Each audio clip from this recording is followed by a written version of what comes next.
Thank you everyone for making the time here. We are excited to have two speakers today. But first, just to give you some background on the conference series, we have 4 learning journeys, and this is the second one. The conference aims to advance the understanding and practice of citizen participation, civic engagement, and collaborative governance. And if you're interested in some of the learning journeys after this, please look out for it in your emails. We will send you follow-ups. I will retire there, or it depends. We're hearing some background to that. But today we are very pleased to have Claudia Chwalisz, the founder of a Paris-based international research institute called DemocracyNext, and also Swarnalakshmi Ravi, the former National Prime Minister of India's Neighborhood Children's Parliament. And for now, actually, instead of reading their bios, I would like to invite them to self-introduce. Claudia, could you introduce yourself? Yeah, good morning, good afternoon, everyone. Thank you very much, Justin. And thanks also to the Institute of Policy Studies and the Lee Kuan Yew Center for Innovative Cities and the Singapore Totalizer Board for inviting me to speak today. It's really a pleasure and an honor to be here.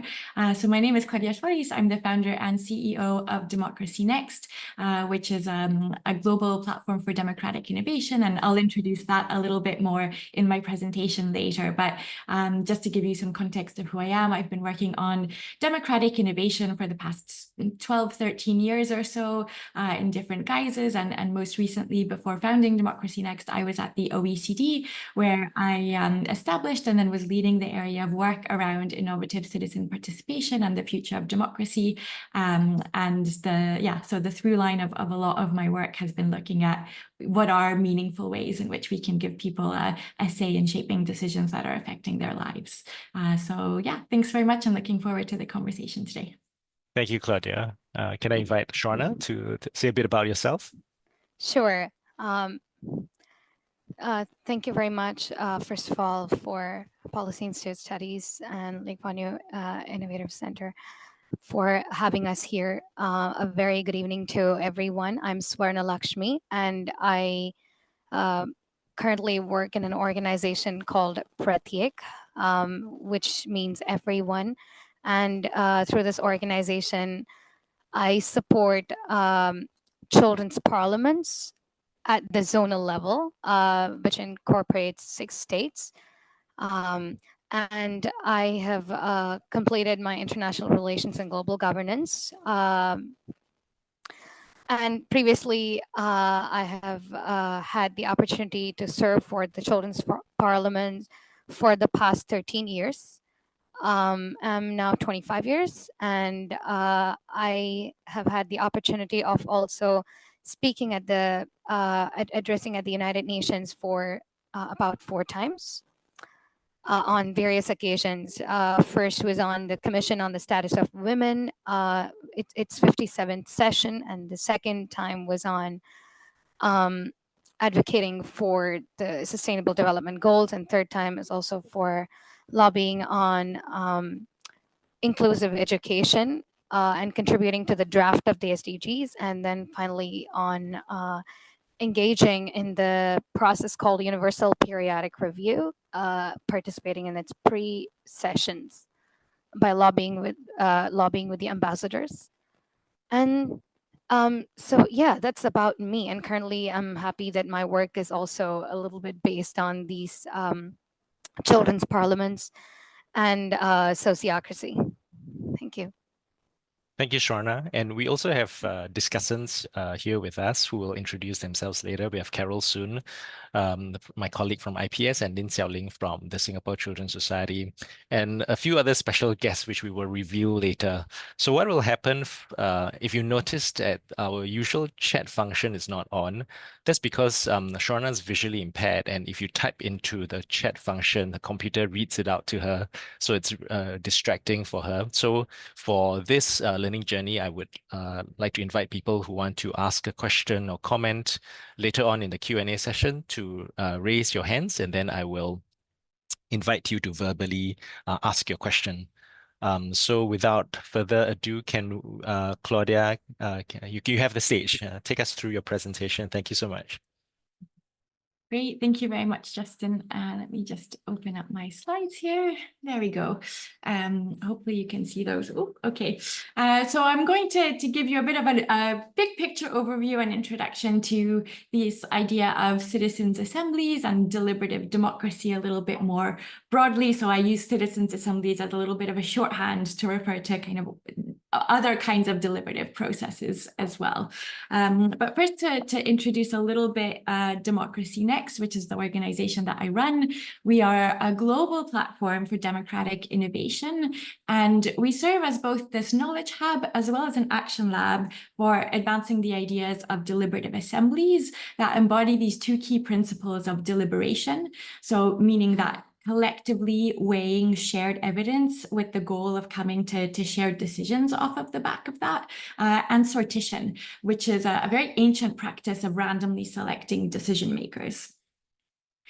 Our mission is to try and shift who has power and how we take decisions together. That's both in government, but also in other organizations of daily life. So we've also done some work with museums. We're in conversation with universities, as well as corporations and other kinds of organizations that could be using these ideas of deliberative assemblies to change their governance and their decision-making processes. And the kind of role that we play in the field.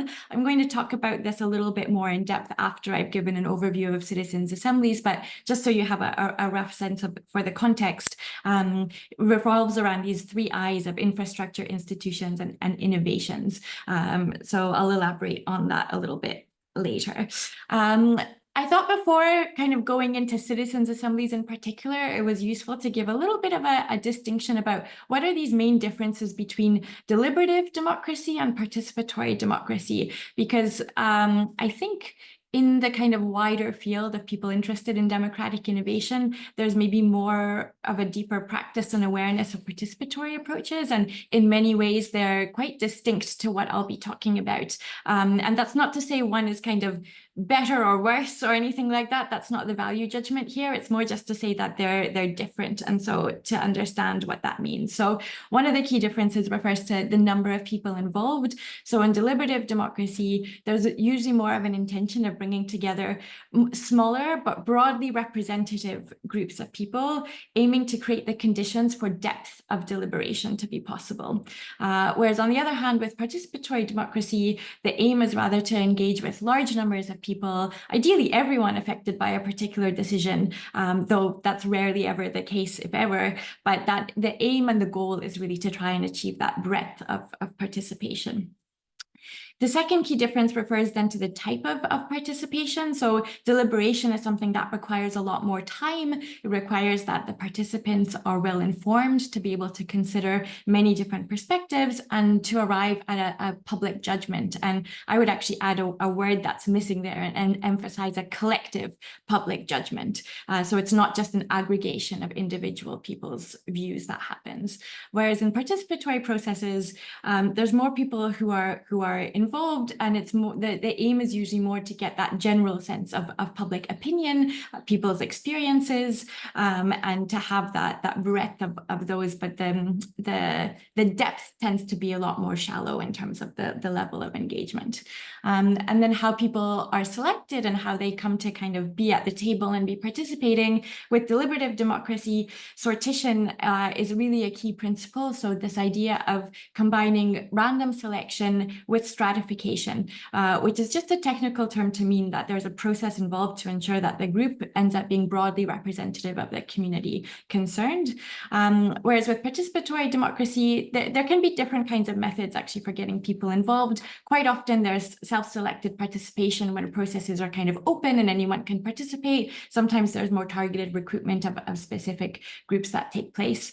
And so why there's a kind of complementarity is that while there's often a very good intention, I think, with processes being open, we now also have a lot of research for many years of these kinds of practices taking place, that the people who tend to participate are usually very much not representative of the wider community, and certain demographics disproportionately participate, which in some ways ends up amplifying some of the inequalities that I think are behind the intentions that someone wants to solve by having a participatory process in the first place. So quite often I would say that these kinds of deliberative and participatory practices can be complementary, and I'm going to really zoom in on deliberative democracy here. So rather than starting with a kind of definition or anything like that, I wanted to start with a really short video that will give you a little bit of an insight through seeing one of the kind of most well-known citizens' assemblies in action. There is something going on in the world right now. There is a hunger across the globe in political systems to get citizens involved in decision-making and policy development. And citizens want to be involved in this role as well. I'm going to tell you a story about Ireland and its experience with citizens' assemblies. The level of inclusion and support to people to give their opinions and their values and to share that, and for it to be considered and not shot down, has been absolutely amazing. The 100 people that you have in the room have to be representative of your society, all of it. With the diversity, I've met so many people that I would never have come into my zone before, you know, unless it was in this environment, and it's really fantastic. Everyone in our country can look into that room and say, I'm there, I'm representative there, that's me. It's 100 real people, and I really do believe we've represented our country and our future generations really well. We expose them to enough information and perspectives that they develop an expertise in the subject. The information you've given me has changed how I see things and how I go about my day. So I'm really thankful for that. And at the end of that process, then we ask them the question, what will we do about the issue of women's health? So the citizens recommended an abortion regime which was much more liberal than the government had expected. And they said, oh, let's see. So the citizens in the room, they voted 67 to 33 for this women's health regime. I found that we were able to say things that perhaps civil servants couldn't say. When the question was put to the people of Ireland in a referendum, the result was 66-34, which proves two things. One is that room was perfectly representative of the Irish people. And secondly, and perhaps more importantly, Irish people were much more advanced in their thinking on this particular subject than the politicians were.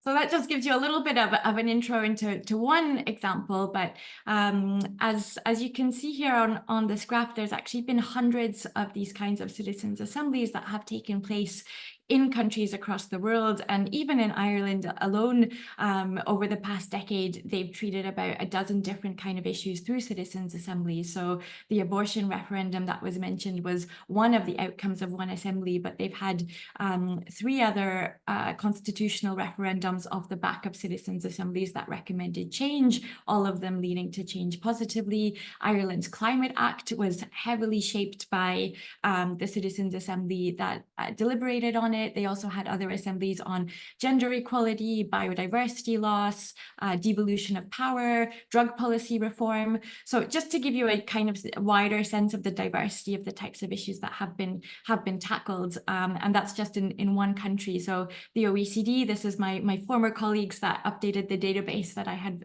kind of established when I was working there, now count 733 examples of these kinds of citizens' assemblies that have taken place, that have all been commissioned by public authorities. So this doesn't count ones that have been done more bottom up by civil society. And so we have a really huge wealth of evidence on best practices, establishing international standards of good practice principles. We also created evaluation guidelines and looked at different ways in which deliberative democracy is being institutionalized to be more than one-off processes taking place. And at DemocracyNext, we transformed a lot of that information into a much more kind of accessible and interactive guide online that I can share some links for after if that's of interest. And so these citizens' assemblies, I've been in a wider way, I've started talking more about deliberative assemblies, because we're seeing that these approaches are also now being used by other kinds of institutions like museums and companies and universities and so on. So that's the more kind of umbrella term for assemblies that are bringing together deliberation and sortition practices. So let me just unpack these two key principles a little bit more. So sortition is really an ancient word that has existed for a long time. And I know it's maybe unfamiliar to some, but I'm trying to familiarize it in the same way that we all know what elections are. I want everyone to know what sortition is. And this becomes something that's more normal. So it really just refers to what is often this two-stage process for selecting the members of a citizens' assembly. And in practice, that means in the first instance, there's often a very large number of invitations that goes out completely at random to a population. So often that can mean somewhere between 10 to 30,000 invitations, often in the form of a letter that gets signed by, it could be the president or the minister, the prime minister, the mayor, someone with the authority to then be able to act on those recommendations. And the letter sets out what's the issue that's going to be addressed. How is this process going to work? It answers frequently asked questions to try and break down those barriers to saying yes in the first place. So it outlines that, yes, people will be paid, childcare will be provided, no, you don't need to wear a suit to participate, all the things that might make someone hesitate. And amongst everyone who says yes, there is still some small bias in terms of the demographics that are saying yes, but we also have a lot of evidence which shows that it also reaches a lot of people who are not the people usually participating. There's a lot of people who've never voted, who've never gone to a town hall meeting, who've never been part of a political party who say yes.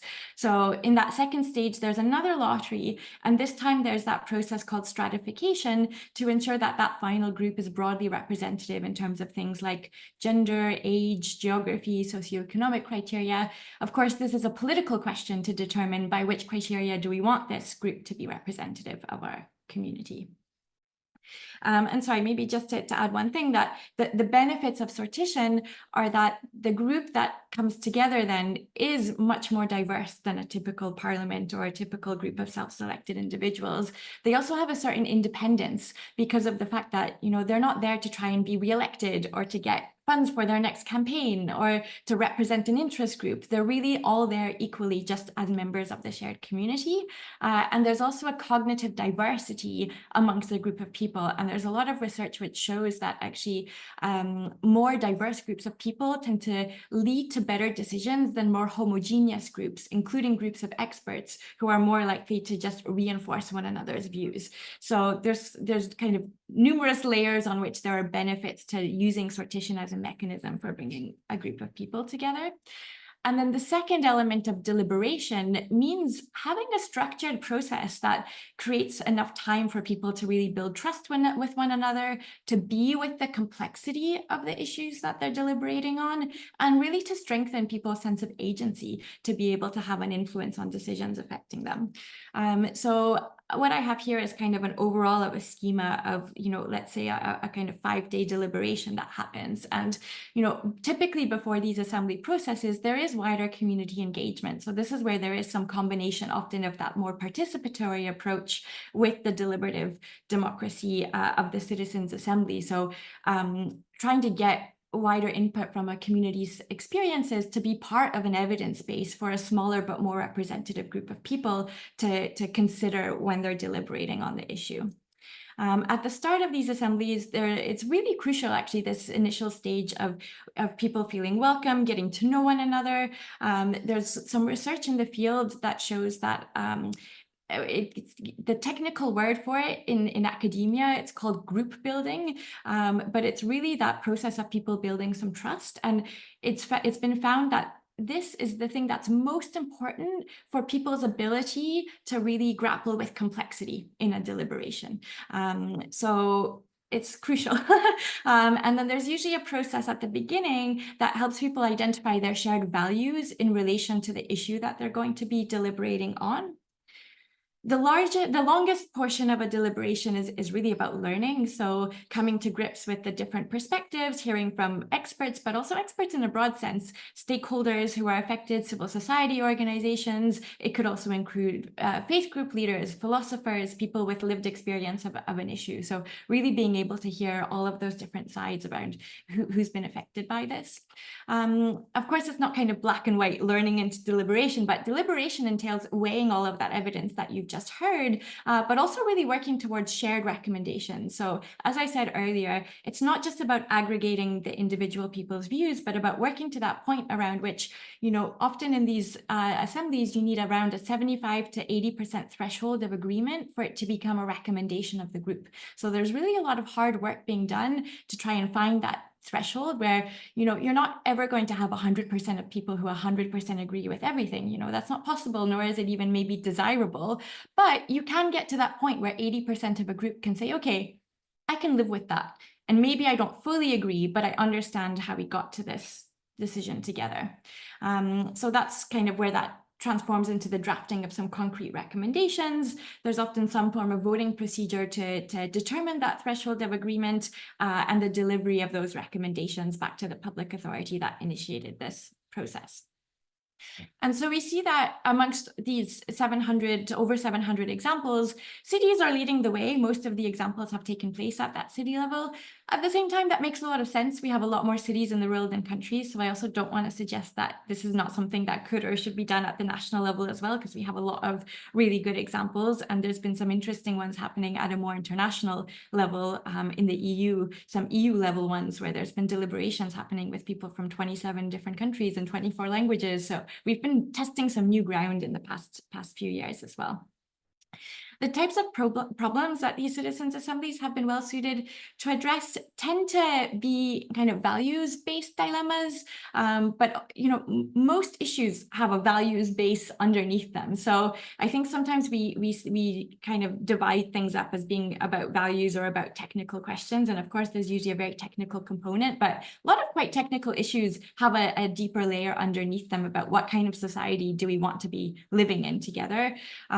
Usually the assemblies are tackling issues that are complex and require trade-offs and are about longer-term questions as well. So you don't often find, actually it's not a very good practice to have a binary framed question. Even the abortion assembly in Ireland that was referenced earlier, it wasn't a yes or no question. It was really about, should we change the constitution on this issue? And if so, how should the legislation change? So it was actually a very nuanced conversation with a nuanced set of propositions that enable people to go into that gray zone of this complicated issue.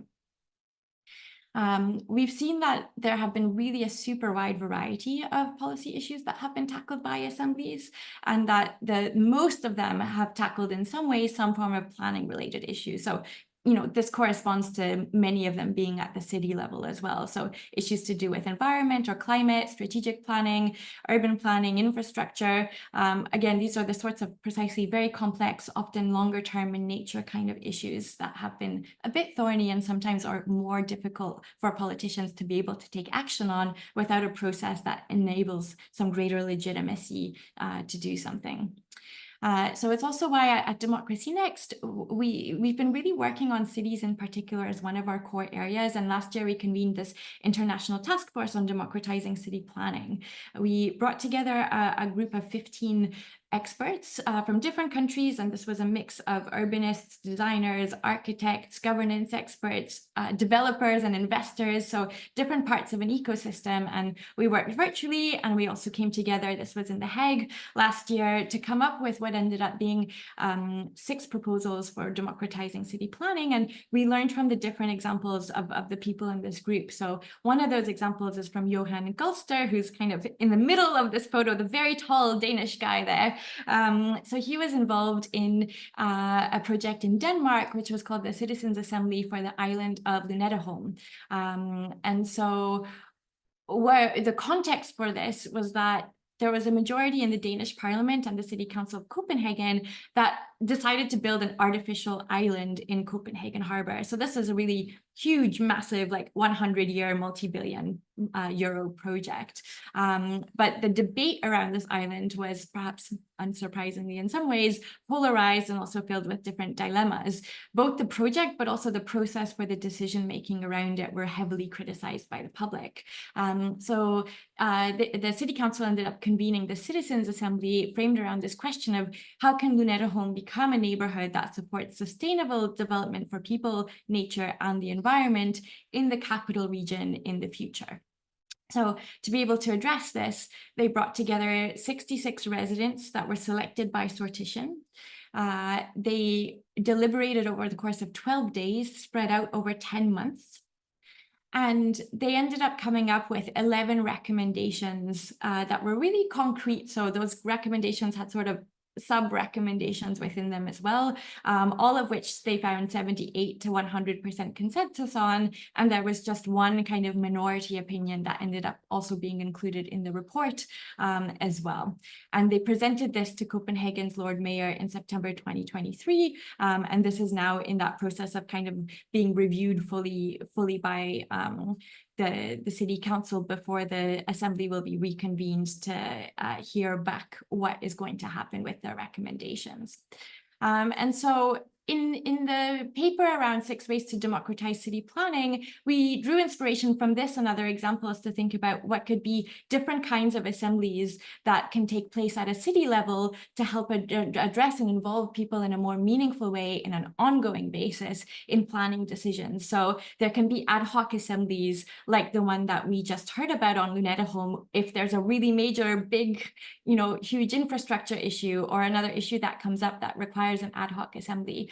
Otherwise, some cities we see have established citywide assemblies that are kind of permanent and ongoing, and every year there's a new group of people that are selected to be part of them.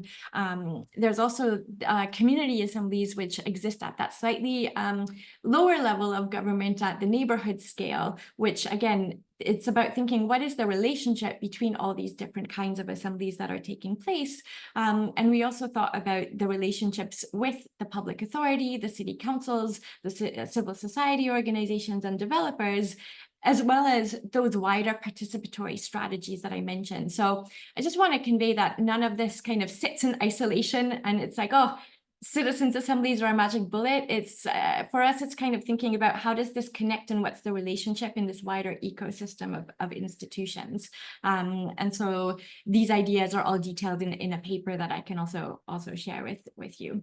And so the work that we're doing at DemocracyNext is about these 3 I's of infrastructure, institutions, and innovations to try and push these ideas forward. So by infrastructure, we mean building the field. So we're not a practitioner organization that kind of goes and delivers assemblies for people. We really want more people in more places to know how to design and implement deliberative assemblies. So it's why we created our Assembling and Assembly Guide, and we are in the development of an online learning program that we're in the context of actually exploring different partnerships for. So maybe that's also a conversation to pick up on with folks here. When it comes to institutions, this is that thinking about how do we scale systemic change? So the work that we do is to try and ensure that there's that sustainable structural change. So we're interested in more than just one-off initiatives. How can we work to actually have a commitment towards ongoing assemblies that develop, a legal basis and have real power?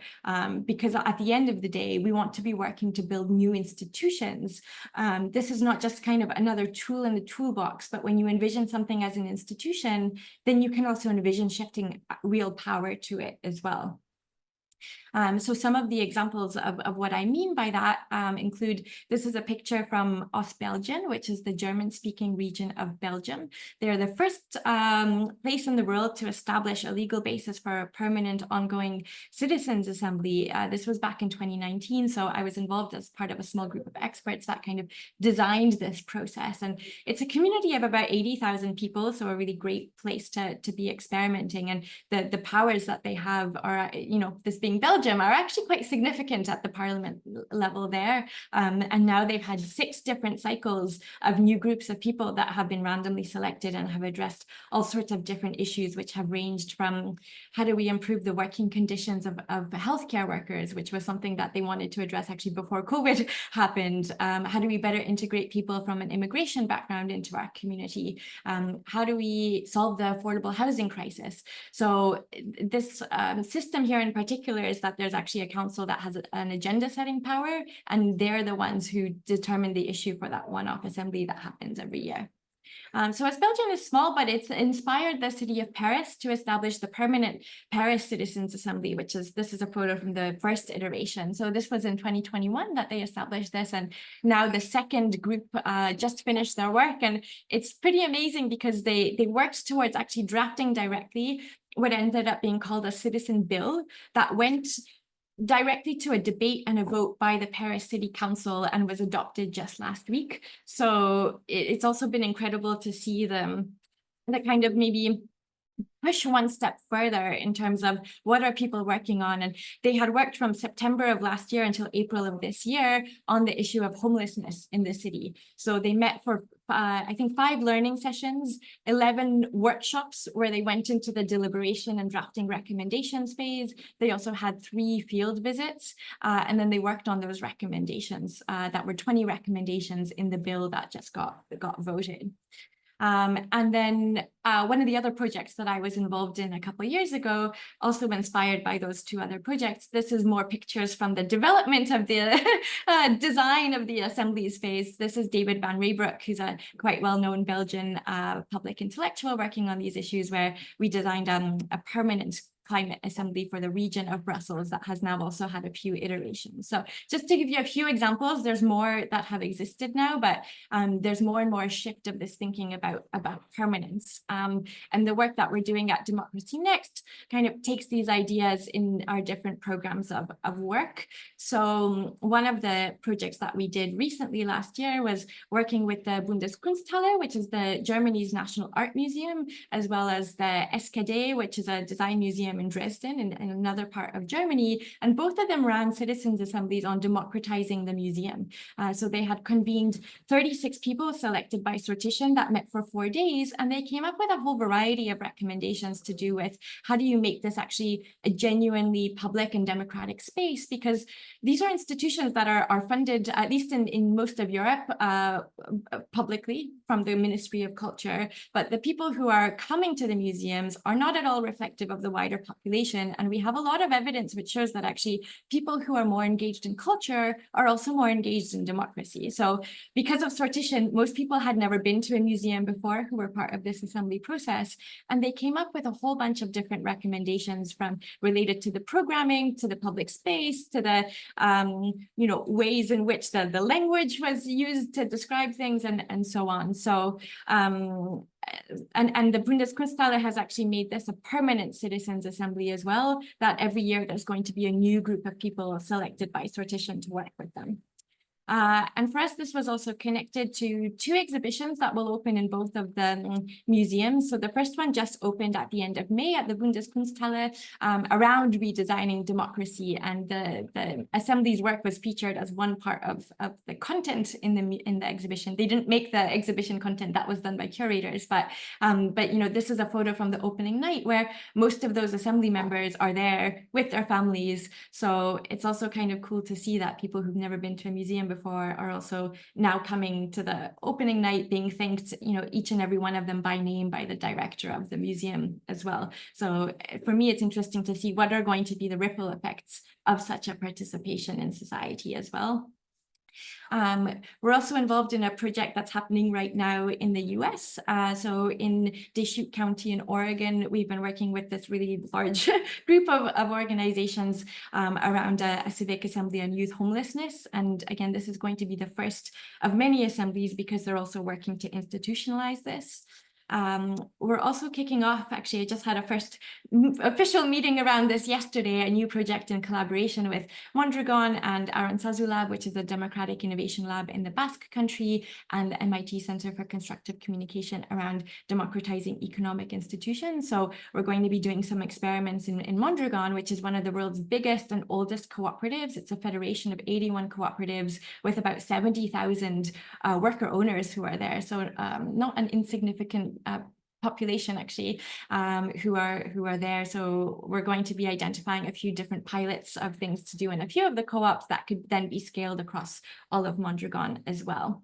And then finally, the third kind of eye that we work on is around innovation. So how can we still enable experimentation? Even though we have a lot of evidence about what works, I still think we need to be pushing the field forward. And for us, that is really about two main things. So we're working with the MIT Center for Constructive Communication in a collaboration around tech-enhanced deliberative assembly. So if I go back to that kind of schema of the assembly process, highlighted here in green are kind of the elements in which we're kind of experimenting with specific things. So because of time, I'm not going to go into any detail about those. I'm happy to elaborate in questions if people are interested, but just to say we're really thinking about technology in a way where we wanted to enhance the quality and the legitimacy and transparency and trustworthiness and inclusiveness of this process. So we're not trying to replace facilitators with AI or try and make the process shorter. We're really thinking about actually how could we use technology to help with some of the challenges in assemblies? How could it be used, for example, to help with this dynamic of people are often going from small groups to large groups to small groups to large groups? Could having recordings of those conversations and an ability to share highlights back and forth enable people to have a richer sense of what happened in the whole assembly process, as one example of the sorts of things that we're thinking about when we're considering how do we bring technology to enhance the deliberation. And then finally, the kind of last area of work that we're working on is around governing with the more than human world. So, maybe you're thinking, what do you mean by that? So we're really, this is more exploratory in nature, but I think especially when we're relating to issues like in cities and around climate change, but not only, there is this question of how do we think about the relationship that we have with the living world, and how do we thoughtfully actually bring this into our decision-making processes. So we convened very recently a group of 15 practitioners across Europe who have been doing various experiments of things like interspecies councils, where people are kind of assigned to role play, you maybe you're the soil, or you're the river, or you're the tree, and if you bring that perspective into a deliberation, I'm a little skeptical about that on its own being the basis of decision-making directly, but I see a huge amount of value about bringing in those kinds of practices into a wider deliberation processes and getting people to really think kind of beyond the human actually as well, and that in that more relational way. So this is a little bit to be continued, but also a big area of interest, and we're trying to see how do we weave in some of these ideas into the wider work that we're doing around assemblies and around building new institutions. So, overall, the kind of vision of Democracy Next is that we believe in a more just, joyful, and collaborative future where everyone has meaningful power to be shaping their societies. So I hope that this presentation gave you a little bit of an insight of the kind of work and how citizens' assemblies could really be a central pillar for another kind of democratic future. So thanks very much, and I look forward to your questions. Thank you so much, Claudia, for that breathtaking sweep of all these interesting things. And I was so curious that there were larger assemblies, but also really nice small ones, especially at the museums. And I'm particularly taken by the one on Mondragon because I'm a fan of worker-owned co-ops. And I remember Trevor Schultz, and he had a residency at Mondragon, and he basically invented the term platform cooperatives. And he said this, which I remembered, was that we make a big deal about political democracy, but that's one vote in 4 years. Workplace or economic democracy, that's 80% of your time. So that's way more meaningful as a sphere of democratization. And so that was interesting. But I'm sure there are a lot of questions for you later, but I would like to move on to Swarna now to take us through the Children's Parliament in India. Over to you, Swarna. Thank you very much, Justin. So once again, good evening, and thank you very much, Claudia, for such a lovely and wonderful presentation. I feel that I learned a lot. My presentation is about my journey from Children's Parliament to global arenas. And I will be sharing my personal journey and experiences which have taken me from participating in children's parliaments to advising about governance at the global. And I hope that my stories and insights that I share will inspire you to see the potential of children in leadership roles and the importance of bottom-up governance. Next slide, please. Our societies need bottom-up governance. This approach emphasizes the importance of emphasizing involving all members of society, including children in the decision-making process. Just as adults might find new technologies like mobile phones complex, children find it quite easy to navigate them. Similarly, the same could be said for the bottom-up governance. Children often grasp the concept more naturally than adults. And Singapore, I think, has a unique opportunity to lead the way in mutual leadership between adults and children, showing the world how this partnership can work step by step. Next slide, please. I am dividing my presentation into 4 parts. First, I'll be talking about my personal experience. Second, I will talk about the structure of the adult and children's parliaments and the sociocratic governance method. Third, I will talk about some research that indicate the structure is effective. And finally, I'll conclude by sharing my vision for Singapore as a model nation that incorporates this innovative method of governance. In this vision, mutual leadership and neighborhood-based federated units connect grassroots communities to the national level, building a more inclusive and effective democracy. Next slide, please. Let me start with my personal experience. I began my journey in a secluded school for the blind. At the age of 10, I joined the Children's Parliament, which marked the beginning of my active involvement in governance.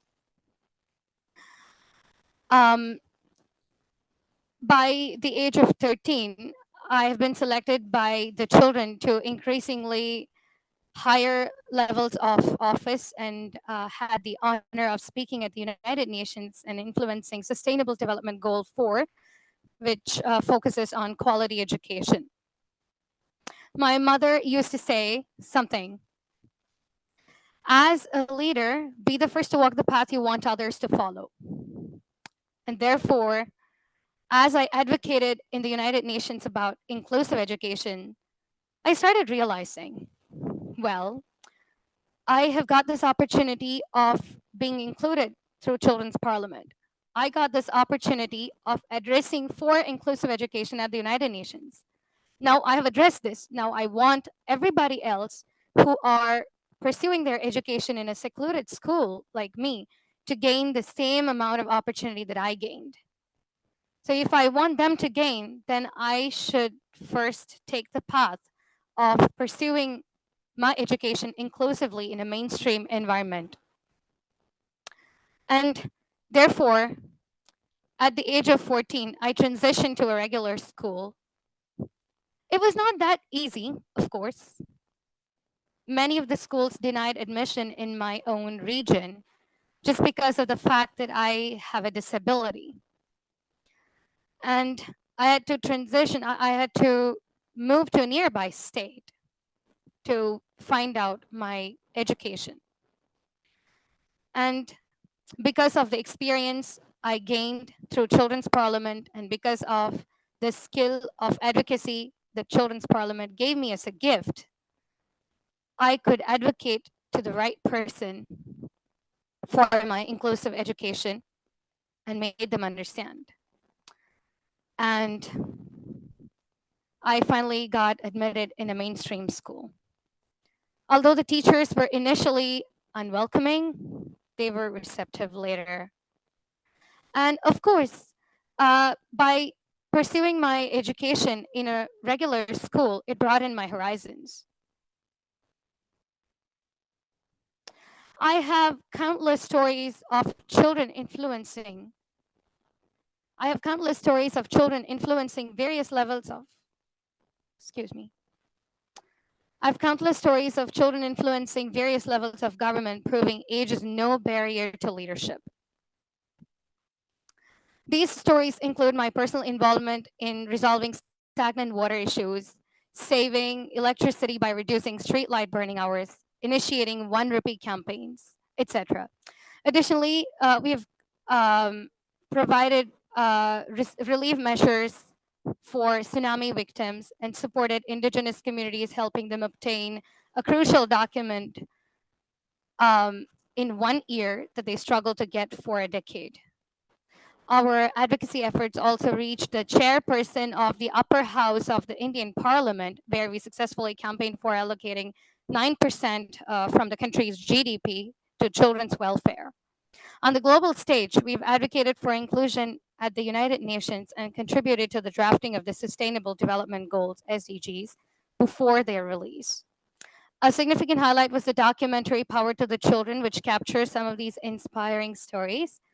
Watching the trailer of this film can provide you a glimpse of what impact the children can make when they're given a platform like Children's Parliament that follows the sociocratic governance method. I request Rachel to play the trailer.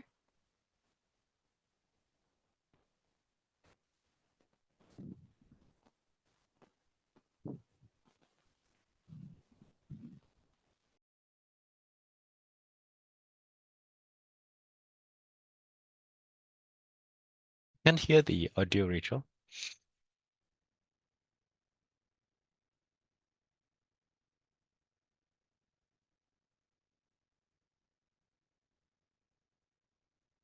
And for whatever concerns at the respective territorial levels.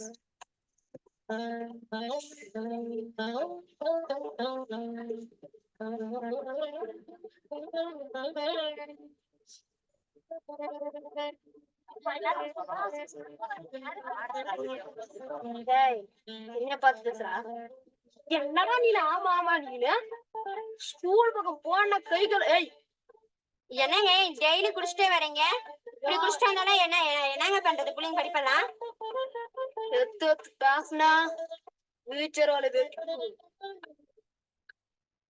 ஏன் topic பேசலாம் inclusion. His Excellency Mr. Ban Ki-moon, United Nations Headquarters, New York, USA. May we request you to help organize a World Parliament of Children? If we as children can listen to each other and speak in one voice, if as children we know what teamwork means, if we can share and care beyond differences, then so can the rest of the world.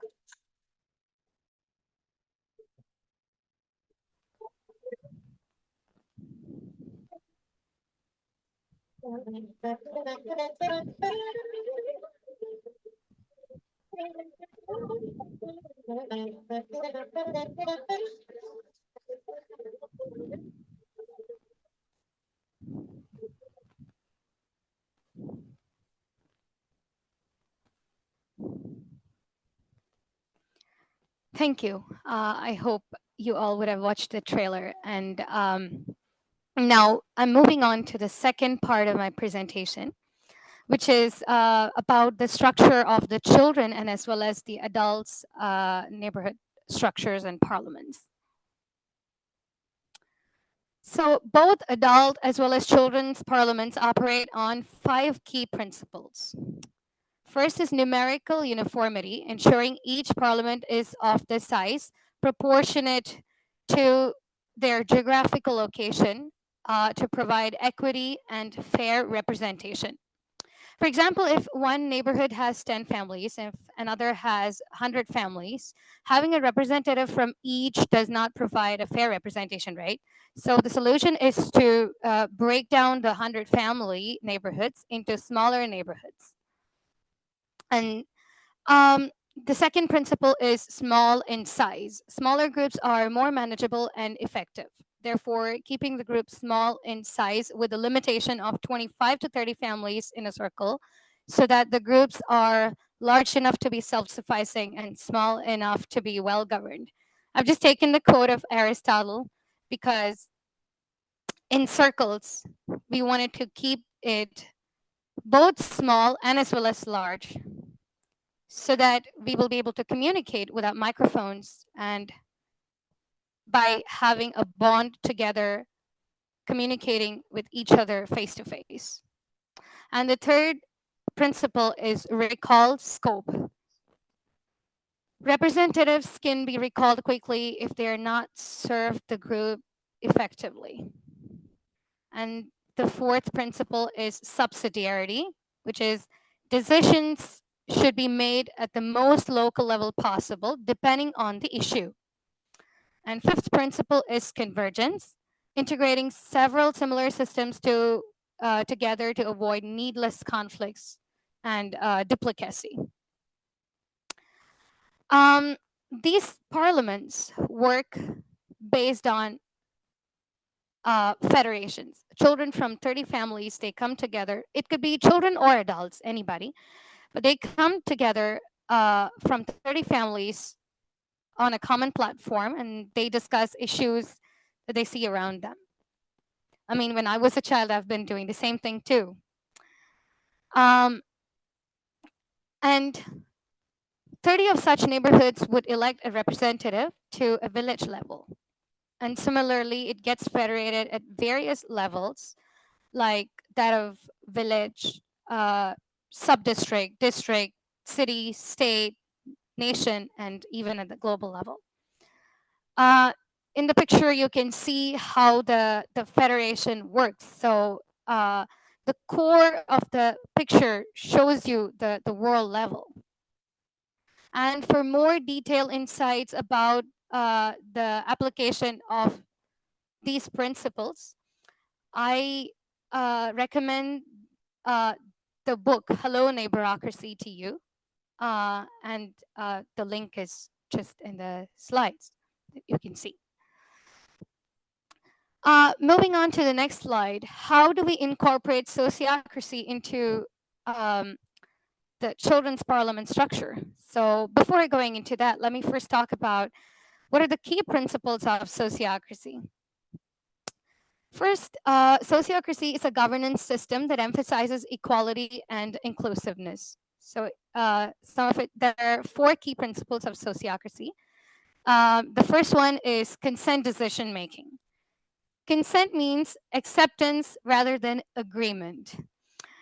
I was just listening to Claudia, and then I heard Claudia saying that we would, when we make decisions, we would think whether we are able to live with it. I really captured that word. That word really attracted me. Thank you for using it. And you were also mentioning, Claudia, that people may not always agree, which is very right. Yes, people may not always agree. And as you rightly said, they can understand if, where this decision comes from. So I really, really enjoyed that bit. And that's exactly what consent is. So decisions are made when no one has a paramount objection. So in other words, when we think about making decisions, we think about whether things are good enough for now and safe enough to try. And the second principle is circles, small groups that have similar aim or activity, and they together make policy decisions.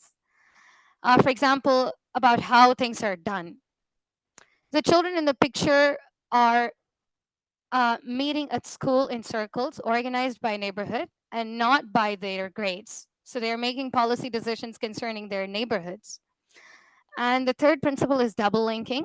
Representatives ensure communication and alignment between circles by linking them together. Representatives enable the system to federate higher and higher levels. And the fourth principle is election by consent. Leaders are chosen based on consent and not by majority vote and not by consensus. You may ask that, well, you've already shared about consent. Why you're talking about election based on consent? So basically, election based on consent is just a sub-principle of the principle 1.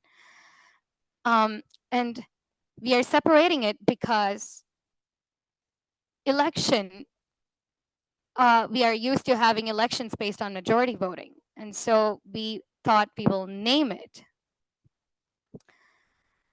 I just remember an example that how we sort of used consent when I was a child electing a finance minister for our state. When we were all together sitting in a circle electing our finance minister, we were discussing the quality, roles, and expectations, and that we were thinking that, well, mathematics and accounts seems to be, those seem to be really important for somebody to become a finance minister. And when somebody wanted to propose themselves as a finance minister, they did that. And we all were also wanting them to become a finance minister, but there was a small objection because that person doesn't know mathematics. Even that person herself had an objection in her becoming as a finance minister just because of the reason that they may not know mathematics and accountancy. And it's a valid objection. So we were thinking together, what do we do to resolve this? And then finally, an idea stuck. So together in the circle, we decided that let that person become a finance minister, but we'll try with them for 2 months. And just to supplement them, just to support them with accounts and mathematics, why don't we have a deputy finance minister? So when that idea originated, we were really happy. So we were trying to shrink down the decision as much as possible.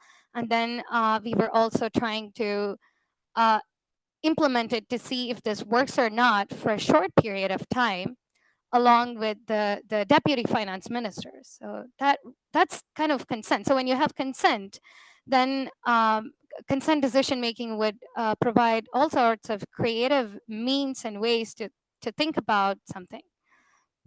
For more information about sociocracy and its principles, I recommend you all the book, We the People, Consenting to a Deeper Democracy, authored by Mr. John A. Buck. Next slide, please. So apart from children's neighborhood structures, there are some successful neighborhood structures similarly organized to that of children's neighborhood parliaments. So I'm sharing with you some successful examples of neighborhood structures around the world. You will have access to these slides, and each underlined is a link to further information about them.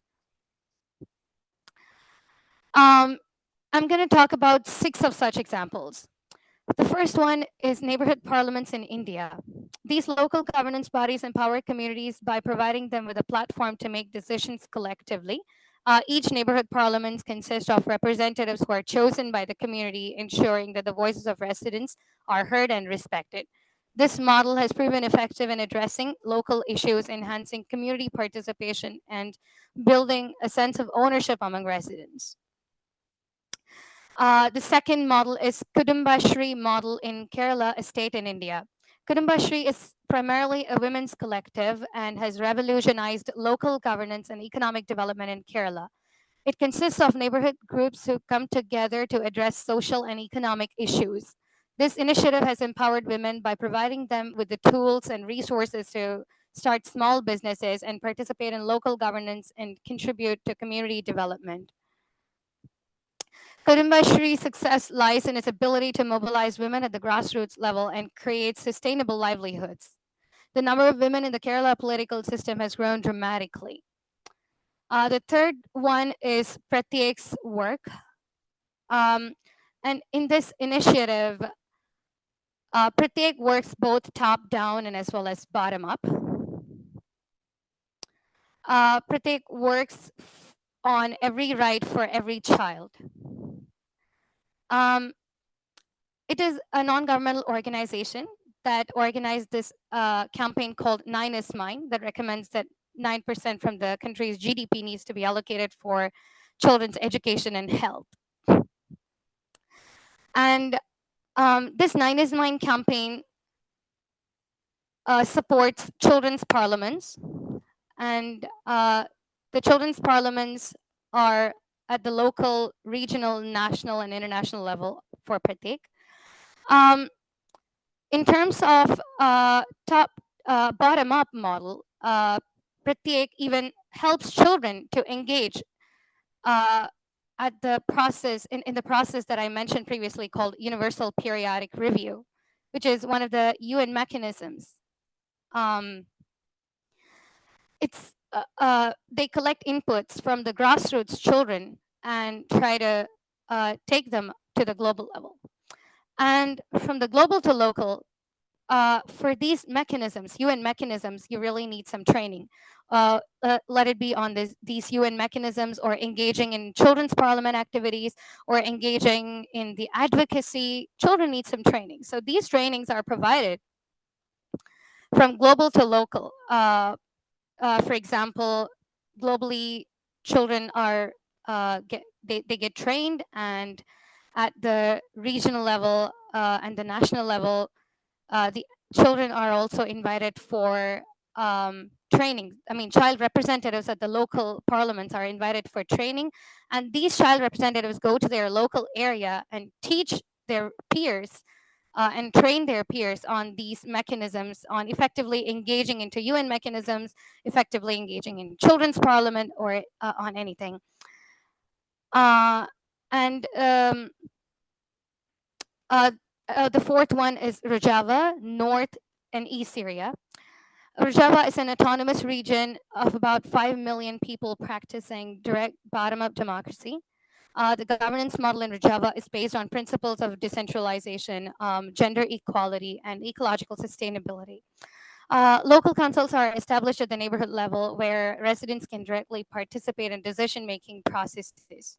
This model has been successful in creating a more inclusive and participatory form of governance, despite the challenging political and security context in the region. The fifth one is sociocratic neighborhood circles in 6 European Union countries, funded by an Erasmus grant. This project explores the implementation of sociocratic principles at the neighborhood level by trying to replicate the experience in India. Sociocracy is a governance system that emphasizes equality, transparency, and collective decision-making. So in this project, neighborhood circles are formed where residents can discuss issues, make decisions, and implement solutions together. This approach aims to enhance social cohesion and empower communities by giving them a greater say in the local governance.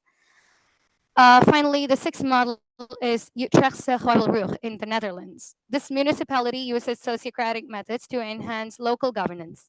In Utrechtse Heuvelrug, residents are involved by consent in city's policy decision-making processes.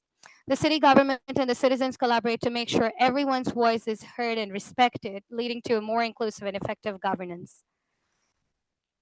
Next slide, please.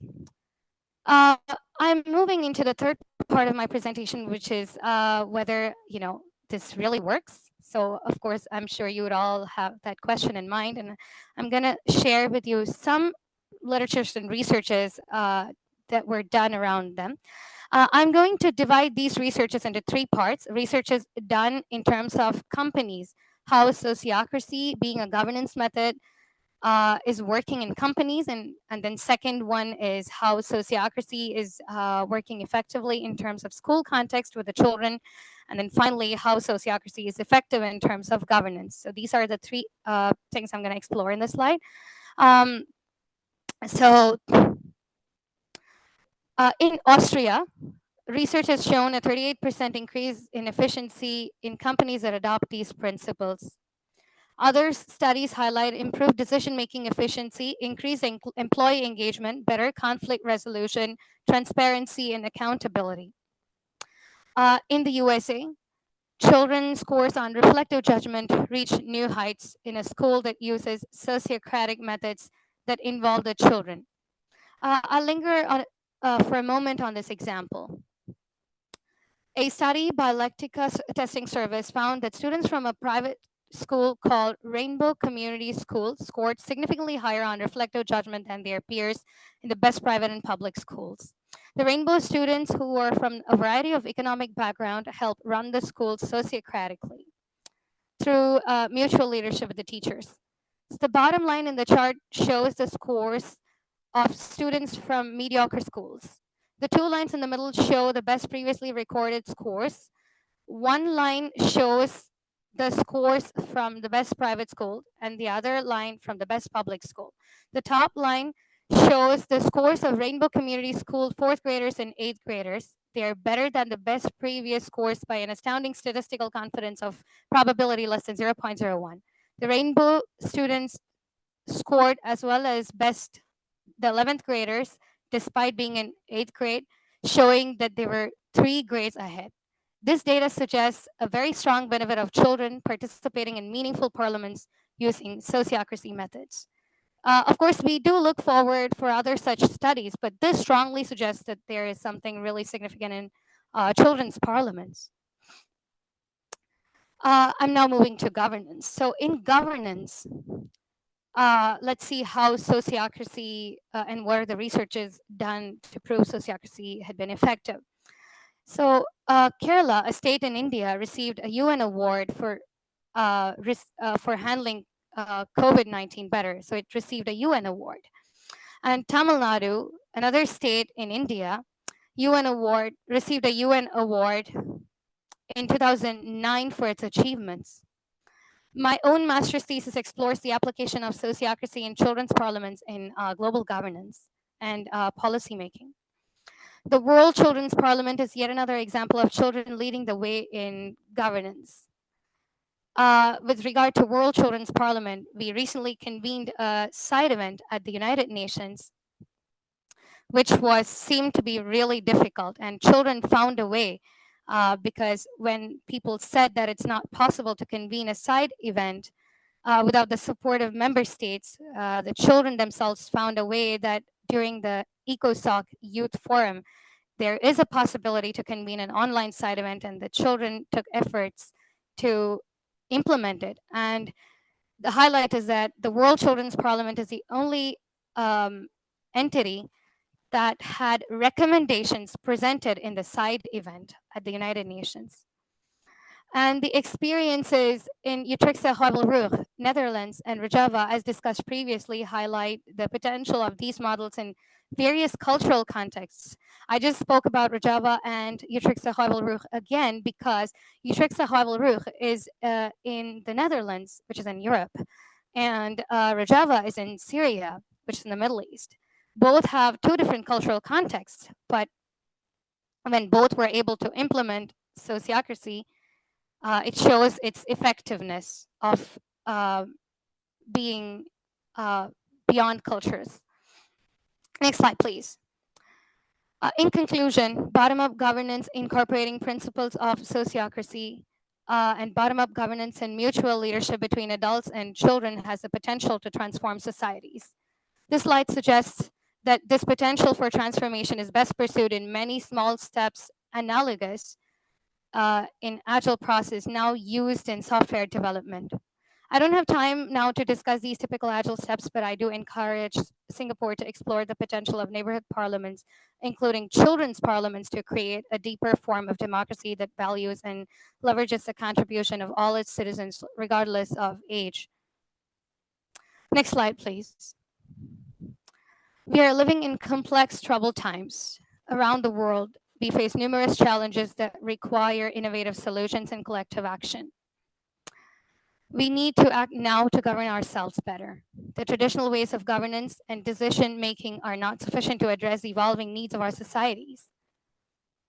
It's crucial to establish new ways to make decisions that are more inclusive, transparent, and effective. We must adapt to the changing landscape by implementing governance models that reflect our current realities. One of the key aspects of this new approach is mutual leadership. This means building collaboration between children and adults working together as equal partners. By including the voices of all age groups, we can ensure a more holistic and representative decision-making process. Governance from below is starting to happen in different places around the world. Is Singapore willing to be a leader in exploring these new ways? Singapore has a potential to set an example for the world by pioneering innovative governance models that promote inclusivity and mutual leadership. By doing so, we can inspire other nations to follow suit and collectively work towards a better future. Thank you. Thank you so much, Swarna. Let's see if I can convince my wife to have mutual leadership with the kids at home in a small way. But now we actually have, Swarna, you've invited a special guest to be in the audience. John Buck is with us, and I wondered if John wrote this book, We the People Consenting to a Deeper Democracy. I wondered if you wanted to share some reflections or comments at this point. I think Swarnalakshmi was more articulate than I could be. I think the important point is that this is now a time to think originally about how we're governing. And democracy does not have to be the system of majority vote that's evolved to this point. It can keep evolving. And it seems like something that is more inclusive may have potential for helping us govern ourselves better and handle the complexities that we're facing. Thank you. Thanks, John. Now, actually, I would like to invite some of our discussants if they are ready. Maybe we'll go with Xiaoling first. Xiaoling's from the Singapore Children's Society. And so that's a nice segue to talking about the Children's Parliament. Xiaoling, you want to introduce yourself and share some of your reflections? Yep, sure, Justin. I can comment on both, right? I don't have to just limit myself to Swarna's presentation because I felt that both presentations link very nicely. And I must say a big thank you to Claudia and to Swarna for really taking the time and effort to, try to introduce us to a lot of, new processes and terms and concepts within such a short time. So thank you very much. And I really learned a lot. Okay, so maybe I could just start off with, one of the particular concept that I felt was very interesting for me, that I gleaned from Claudia's presentation is this idea of sortition.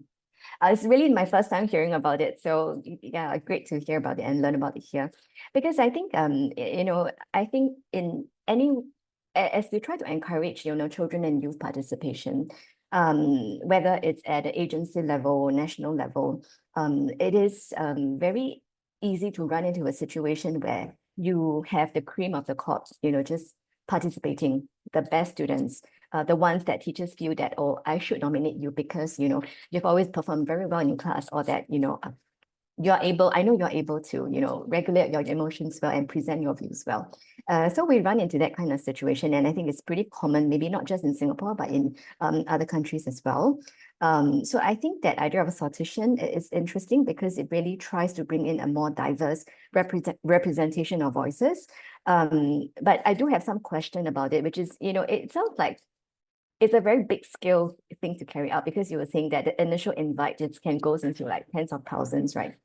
And then finally, you go through that two-step process to eventually almost reaching like a randomized control group, right? Like to derive at a small pool that is representative, and yet you are able to draw in people who may not voluntarily have put their own hands up, to nominate themselves. So I do wonder also whether sortition might also be possible to happen in a smaller scale. So maybe that's one of the questions for Claudia. And as I was listening also to Claudia and Swarna, I was also reminded of the Lundy's model of child participation, which essentially talks about, having the 4 quadrants of creating that space for children and youth to participate, getting their voices into the discussion of issues that concern them. But, in addition to that, we also need to let these voices and these inputs and views reach the audience, people who actually have the influence to make changes, policymakers, government, political holders.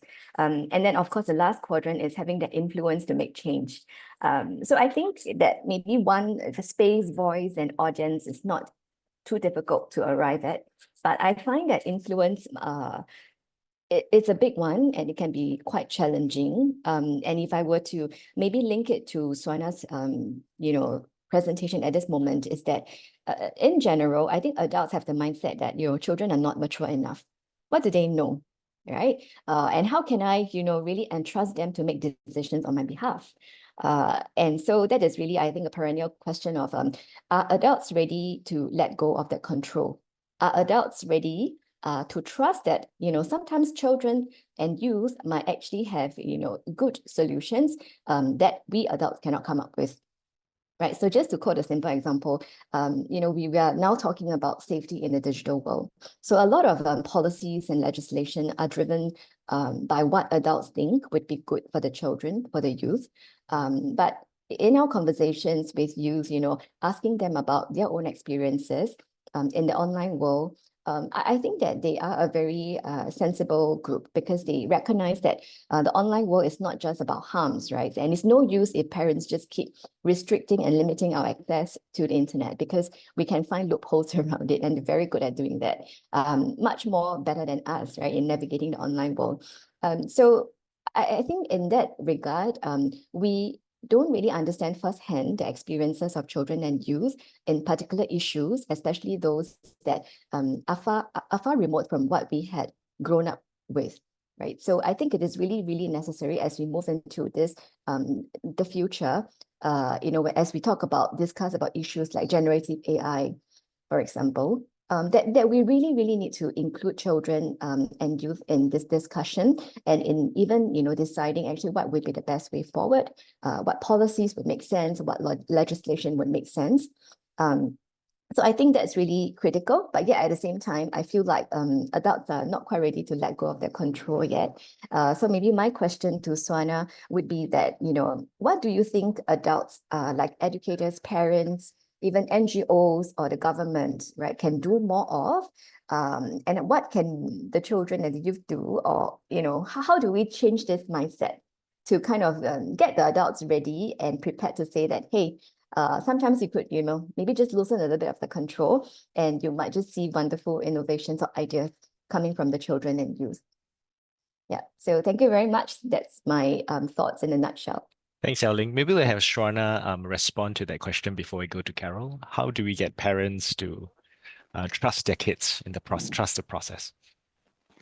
So what in our experience, what would happen is that usually children tend to, when they start doing things, parents would ask, well, what can children do? That's exactly the mindset.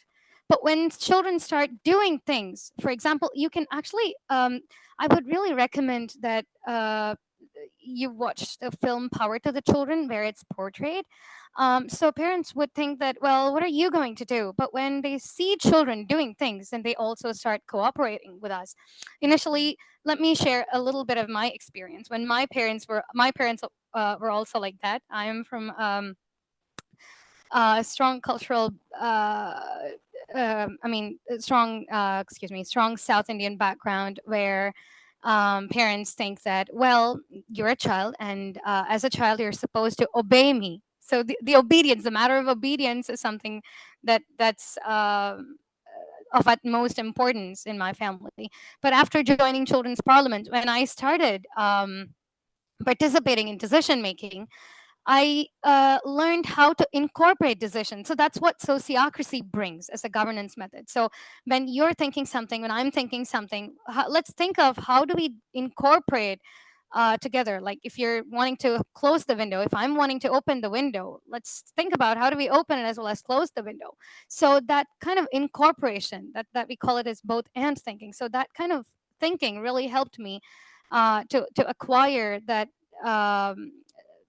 a strong support.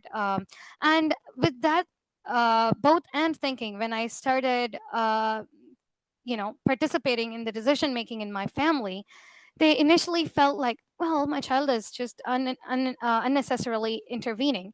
But then they started thinking that, well, I think there is something that she says is really important. And that also made them see different frameworks, and they started respecting my decision. This is just at the home level. But in terms of Children's Parliament, when adults together formulate, like let me tell you an experience we had with the World Children's Parliament. With the World Children's Parliament, the adults, some of us, like I'm a youth advisor, so as youth and adults, we were able to see something that the children were not, and the children were able to see something that we could not. For example, with regard to the convening the side event, we thought that side event is not possible without the member states, but children saw that and we appreciated it, so that when they see, then sociocracy gives an opportunity to hear everybody's voice equally and to kind of like set up ground rules and, you know, to set up facilitation structure. And that structure really helps us, you know, gain that, to break that power imbalance to an extent. I've also mentioned a few examples in my master's thesis as well. And if you're interested, I'm happy to share that with you too, through Justin and team. Thank you. Thank you, Swarna. Now let's have Carol. Carol's done quite a bit of designing and scoping of various citizens panels in Singapore, and I wondered if you could share a reflection on whether some of the features that Claudia has specifically mentioned, like something like sortition, would work, because we don't do that, or we haven't done it, and maybe just to hear your thoughts on, well, just any general reflections in and what you think the future of citizen participation in Singapore could look like. Carol? Thanks, Justin. Thank you, Claudia and Swarna, for your presentations. Learned heaps, especially on some of the principles that you identified are core to the processes that both of you have done so much work in. So sortition, yes, it's a term that I've just come across, but in reality, I think in some ways we are doing that. So since 2017, I've had the opportunity to work with various government agencies to develop and to convene citizens panels, slightly different name, but very close to some of the principles that Claudia has described for Citizens Assembly, essentially, where people from different backgrounds are brought together to discuss in great depth, and, using information that are shared with them, whether it's in a form of data or in a form of resource person, and they actually go through a relatively long, protracted process of discussing with one another, thinking about the trade-offs, and at the end of the process, they arrive at a consensus of what are the proposals they want us, a collective, to pitch to the policy sponsors, right? So in recruiting the people for each of those citizens panels that I have had the chance to work on, we did in a way go through a similar two-step process as well. So for example, the first step really was to try to reach as many people as possible through different ways, so that hopefully people who we want at the table would have a chance to come to the table, right? So we're talking about doing recruitment online, but bearing in mind that not everybody is online. We also do recruitment offline. So with a particular agency, we even experimented with mailers that were sent to mailboxes. But we learned that, well, snail mail is dying. So the response rate from those mailers was actually very low. So, so we do that. That's the first stage. And clearly from the first stage, we will attract a large number of response. More people would indicate their interest, many more than we had planned to take on for each process, right? Because for each citizens panel, the group is kept at a relatively manageable size. Based on those I worked on, they range from about 50 to close to 80.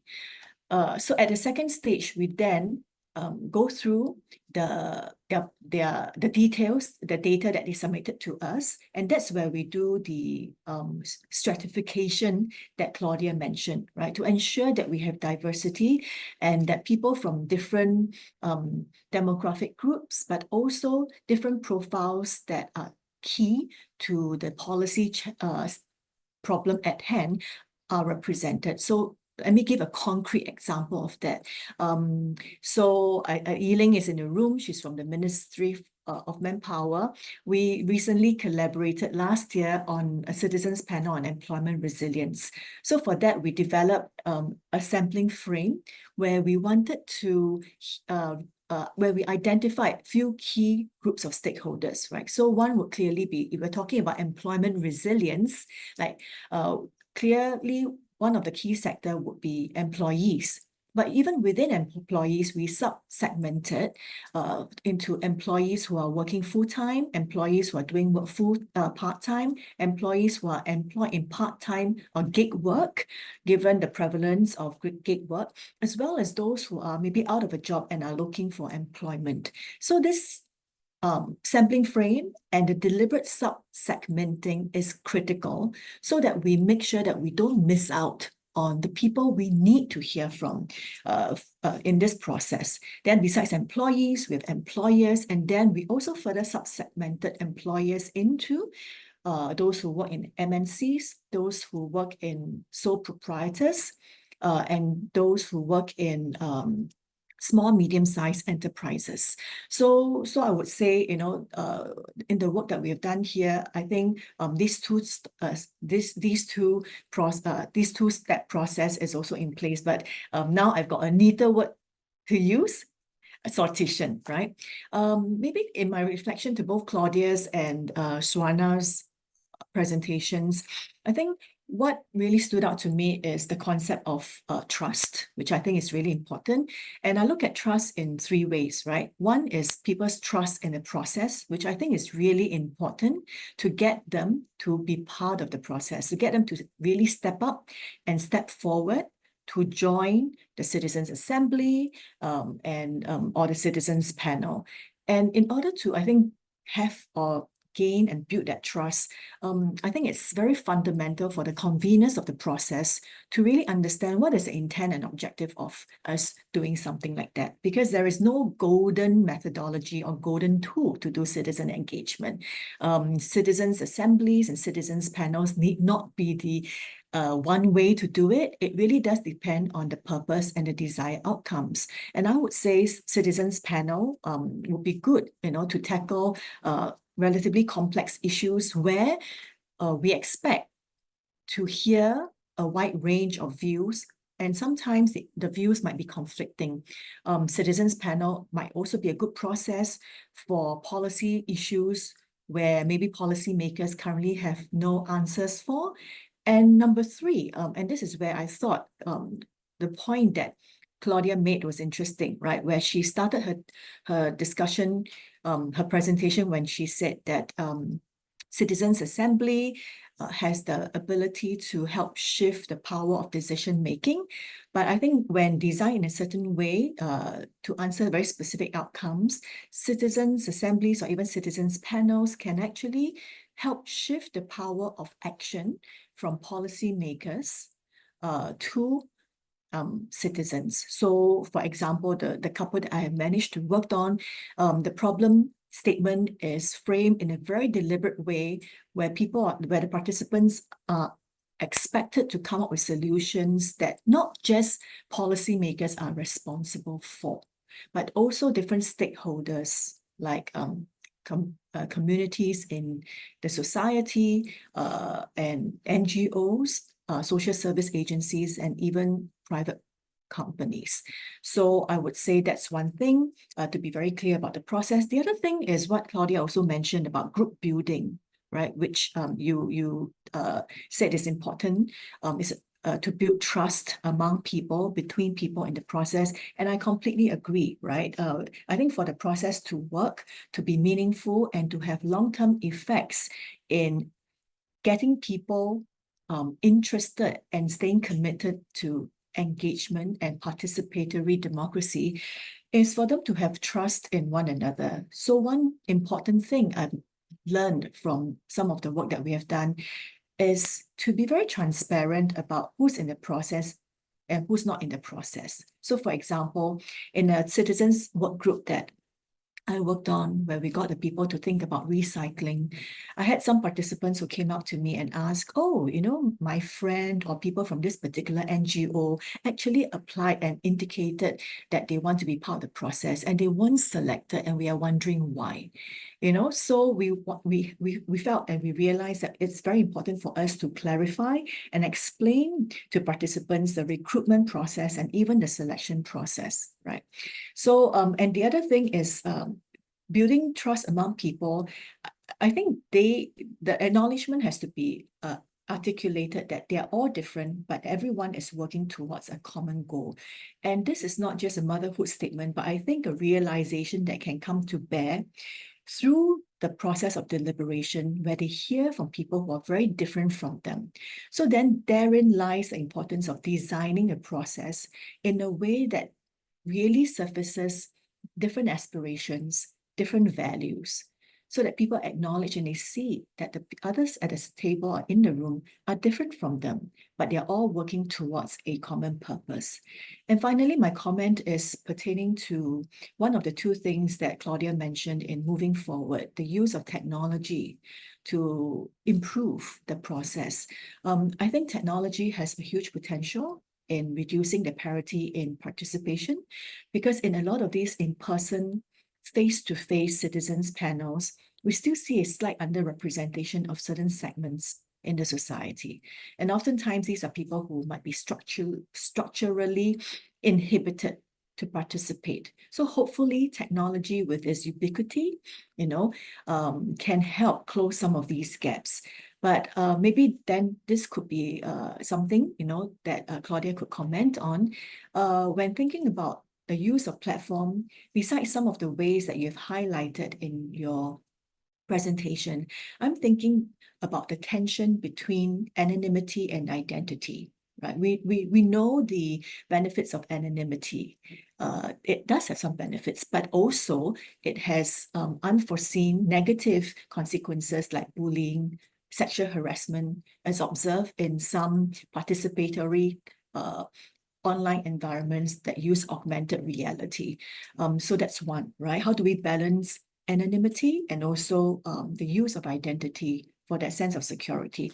Number two is moderation, right? In the online context, moderation can be done in so many ways. It can be automated, etc.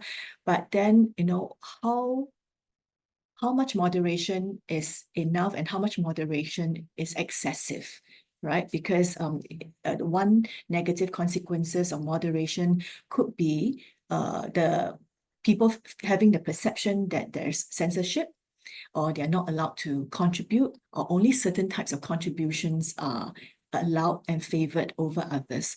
So these are my comments. But maybe Swarna, thank you so much for sharing Children's Parliament. It reminded me of a citizens panel that I did with young people, youth. And here we're talking about those aged 17 and 19, much older than the ones that you mentioned. But likewise, when they engage in the process and they speak with resource persons, some of the people who were in the room, particularly their teachers, right, were surprised. They came up to me after the session and said, wow, the students asked really good questions. I'm so surprised by the quality of their questions. And I'm thinking, why should we be surprised by the quality of the young people's questions? Is it because we assume, that they are not capable of, asking certain types of questions or questions that are of certain standards? So I'm just curious, from your point of view, in your observations of the different types of sociocracies, do you feel that there are specific types of tools or mechanisms that can be put in place to help build children's competencies when they participate in children's parliaments? Thank you. Thanks, Carol. Before we get to those questions, I'd actually like to, so Carol asked about anonymity and identity, really at the frontiers of citizen participation, and but I think it's before jumping to the frontier, I was hoping that Claudia could respond to maybe what the political office holders or civil servants might be thinking about. Because to do citizens' assemblies, it's a headache, it's expensive, it's time consuming. There are certainly benefits, but I would like to appreciate the operating circumstances and considerations that they might have. It might also be a little bit scary to share power. What if decisions go a way that we don't agree with? So maybe you could speak to that, and then I'll invite some of the civil servants in the room if they could respond to your response to see whether it convinces them one way or the other. That'd be interesting. So I'm coming to ITK. I can see URA in the room. I can see MOM, MCCY, MDDI, and MUIS. The arrow might be coming to you, but you're free to reject that if you want. But over to you, Claudia.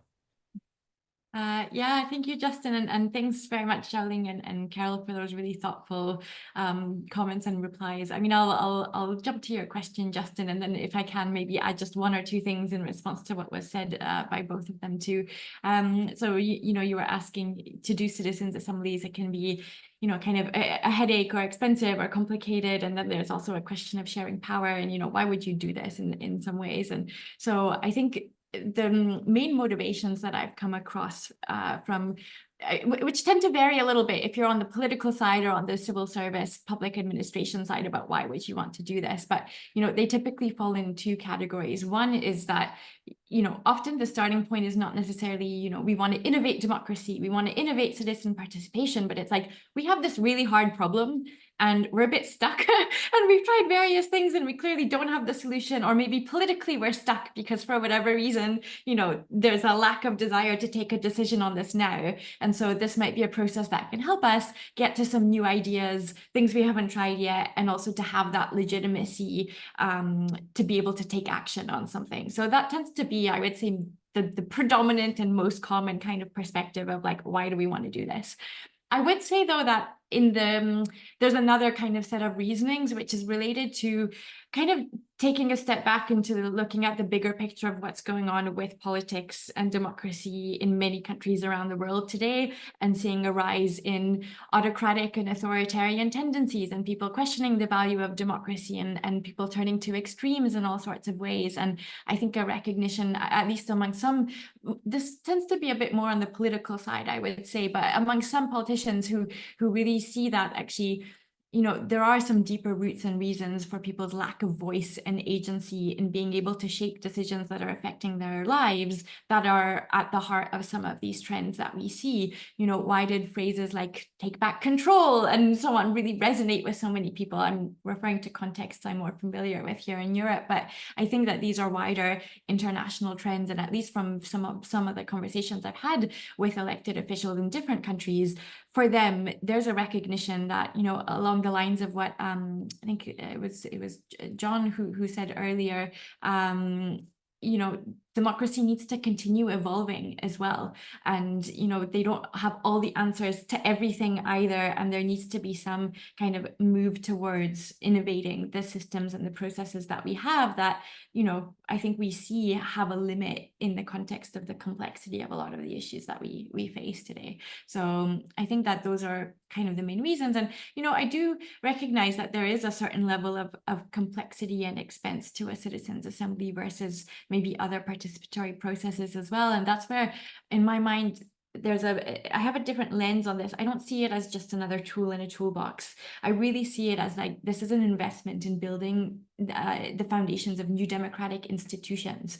When we think about elections, all the democratic infrastructure that sits around them, we kind of take it for granted and we don't think about the cost and the expense. And actually running an election is pretty complicated, but we've gotten used to the basic principle behind it, which is simple. And I think it's the same thing here. There's a basic principle behind all this, which is simple, and it feels really complicated because it's also new and less familiar, and it's often more work because we're lacking that wider democratic infrastructure to support it. And that's where we've seen a change in the places that have been institutionalizing, and there's now a permanent general secretariat that sits in the public administration that does the sortition, that is independent from any policy domain and is not pushing a certain policy agenda, but that has that infrastructure there. So to me, that's the kind of future that I kind of want us to see, and the way to talk about it. It's why I talk about people who are in these assemblies as members of them, the way we would talk about members of parliament. We don't talk about a city council or a parliament as a tool. I think to me, that's where kind of the mindset shift, at least the way that I see this work, kind of comes into it. And maybe just very, very briefly, because I'm mindful of time and we want some questions, but I did, like, I really, your questions, Xiaoling, were really great, and it makes me want to include some new slides for future presentations about the great children's assemblies that we've seen taking place, because there were children's assemblies that worked alongside the kind of, I guess, adult assemblies that took place on climate change in Scotland, on biodiversity loss in Ireland, at a local level in the Basque Country, in a project I was involved in the city of Tolosa, around mental health and well-being in the city. They also did a children's assembly. And again, it kind of speaks to this principle that you alluded to, that actually there's an issue when you do have children's initiatives and so on. It's usually a certain, the best in class and those who are most confident already and so on, who end up volunteering or doing things or being nominated to do stuff. And with Sortition, actually, you bring in such a wider diversity of people. And I think what was amazing was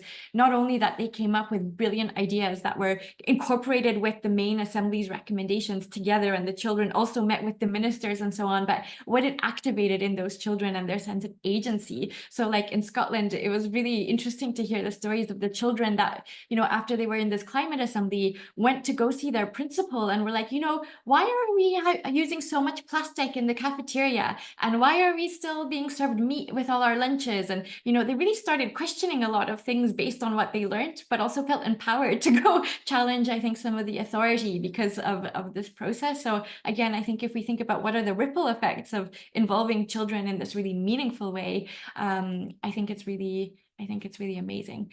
And then maybe just the very last bit related to the tech part, because I think there's a few different philosophies when thinking about how technology can be helpful. I personally, especially at a kind of more local level, don't think we should be trying to replace the in-person and the face-to-face and everything that comes with the benefits of doing that. And I think during the COVID period, we actually had quite a few natural examples that emerged, at least a few of the projects that I was involved in and that were going to be taking face-to-face. We had to adapt them to take place virtually during COVID times. And we found that it was, neither easier nor cheaper, required a lot more effort actually when we wanted to maintain that principle of this being a genuinely democratic process. So in one of the assemblies we did in Spain, 10 of the people selected by Sortition did not have a computer at home that they could use for this process. And I think like when we work in the fields we work in, we kind of take that for granted, that of course everyone has their computer. I spend my day on Zoom and so on, but a lot of people don't feel comfortable with this technology. Maybe they have one computer at home for their whole family and they couldn't just monopolize it for a process that they're involved in as well.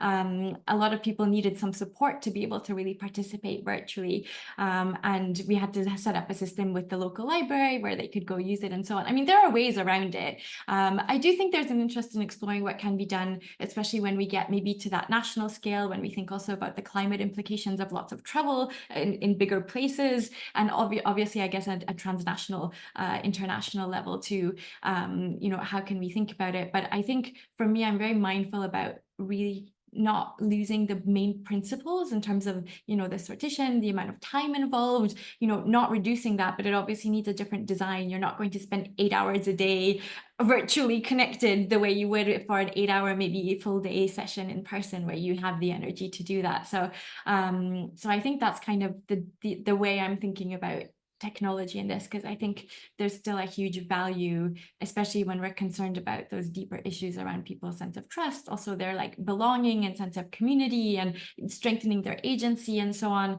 I think that all of that is a lot harder to achieve when we're moving to a purely virtual kind of setting too. So I think I'll leave it there on some other comments. Thank you, Claudia.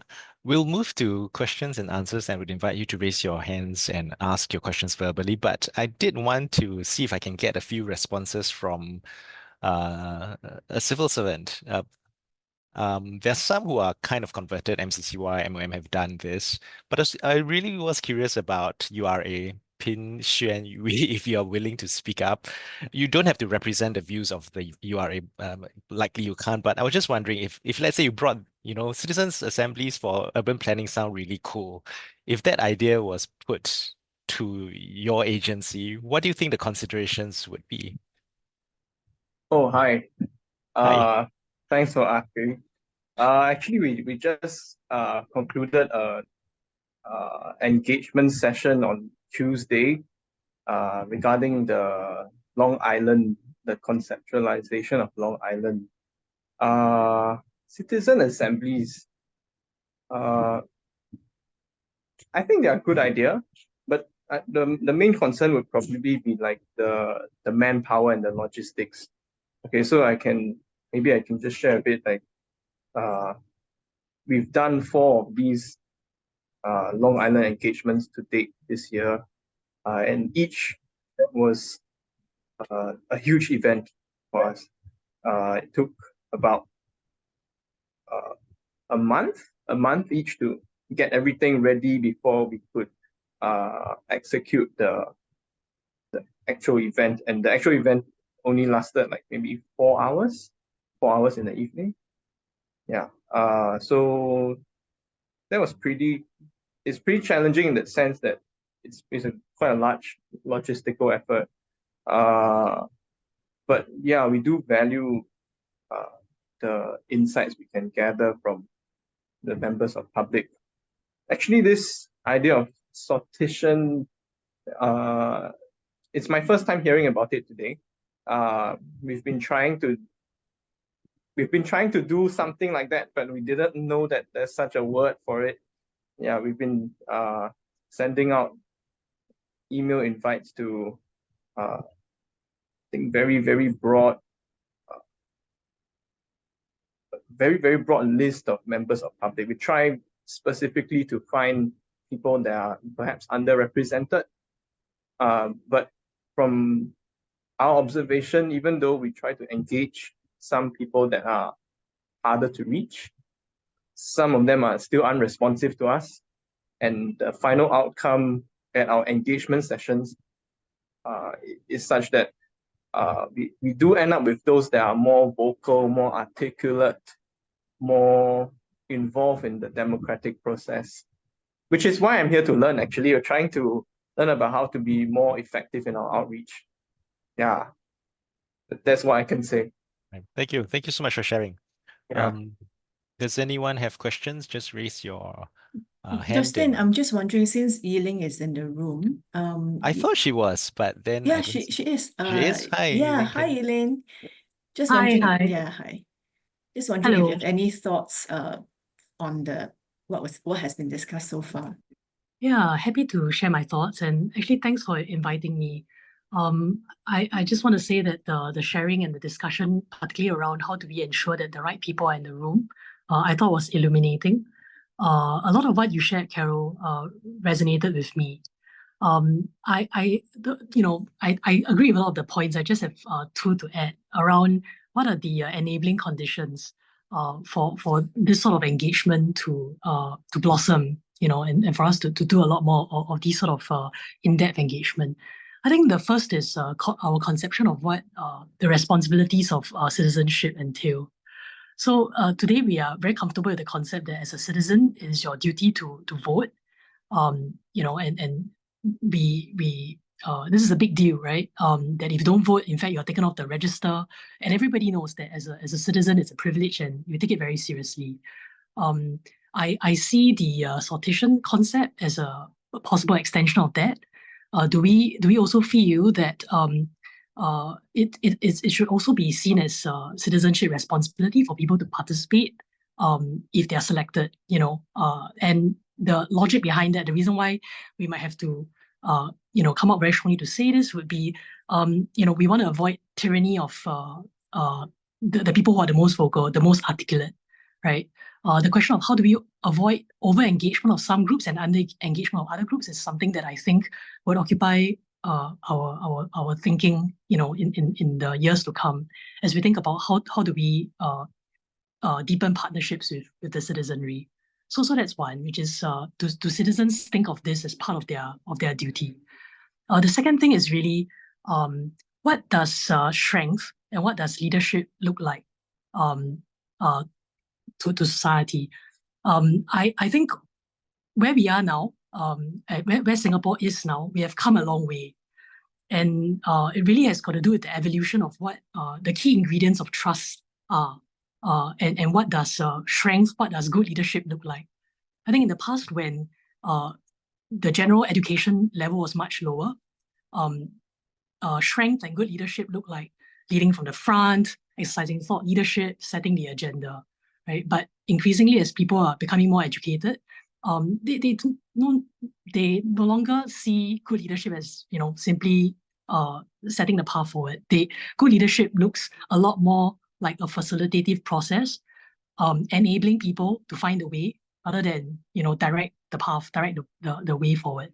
So I think that is a critical ingredient for any government, really, to grapple with the fear of loss of control. I think it comes with the territory. In order to engage meaningfully, sincerely, you must seek control. And governments would be willing to do that to the extent that good leadership doesn't necessarily look like keeping a very tight rein on control, but it in fact looks like facilitation, looks like enabling other people to find their own way. Something that I'd be interested in going forward is how can we be more of a democracy of deeds? You know, one of our founding fathers, you know, S. Rajaratnam, spoke about democracy of deeds, that we should be a people that, you know, seek to be involved not just in words and ideas, but in taking ownership of the issue and thinking of ourselves as very much part of the solution. So how do we move from a situation where, you know, various different voices in society are clamoring to be heard, and ultimately think of government as the one party to sort of execute the wishes of the people? How can they think of themselves as being in the driver's seat and, you know, take charge of the issue, see themselves as part of the solution, and organize themselves, right? Organize themselves to make recommendations, put them forth to government. I think if we see more of that, we would achieve greater citizen participation without necessarily having government initiated all the time, and that would also help us to overcome some of the resourcing issues that have been raised. Yeah, thank you. Thank you so much. Does anyone have questions for our speakers or discussants?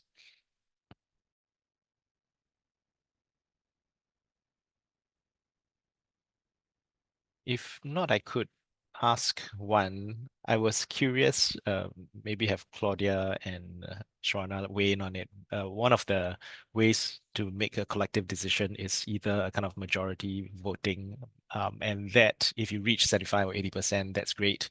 But then Swarna's model from sociocracy is to use consent, which means it seems to be suitable only for a smaller circle where an idea that's proposed can be tweaked and amended until there's no objection.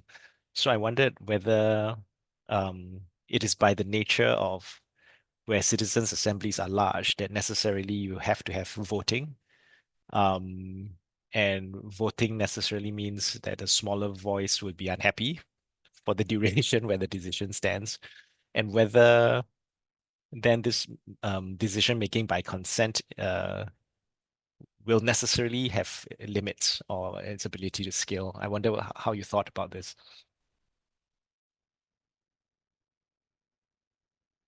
Yeah, I can jump in, and then would love to hear what Swarna thinks as well about this. But I think that's a really excellent question, and it's one of those debates that kind of comes up actually in the field a little bit about what is that relationship actually between deliberation and voting as well, which I think has been underexplored in some ways, given that it's actually quite crucial, because even within a deliberative process, sometimes there's moments of voting that get designed in along the way, but that actually has an influence if you do it too early in terms of setting certain people's views and so on. But I think you're kind of, at least the way I see it, spot on hitting on that trade-off when it comes to the size of the group, because I think once you surpass a certain size, it's not really possible to be voting or taking decisions in the end by consent, because, you know, if you have 100 people in a room, that's already too big, I think, for people to really get to a point of being able to get to decision making that way. Then there's obviously different types of voting mechanisms, so, you know, with different trade-offs for how you do it and what's the right threshold, and there's also the trade-offs involved with, do you do those votes privately or publicly? And, you know, I think in the deliberation, though, we need to keep in mind that this is also in the context of what is often a lengthy process. So some of the examples that I mentioned, took place over 12 days of deliberation on 10 months. The last French Citizens' Assembly on end-of-life issues where I live now, it took place over 27 days of deliberation over the course of 4 months. So after you've already had that much time deliberating, by the time you get to a vote, though, it's different than if you had only had 1 day of deliberation and then you vote on the thing too. So, usually by the end, it's not a surprise of what people have really worked towards to get to that. And the vote is almost like a bit of a check of, okay, is there anyone that has been silently consenting away or so on? So, and that's also why you often get to those very high levels of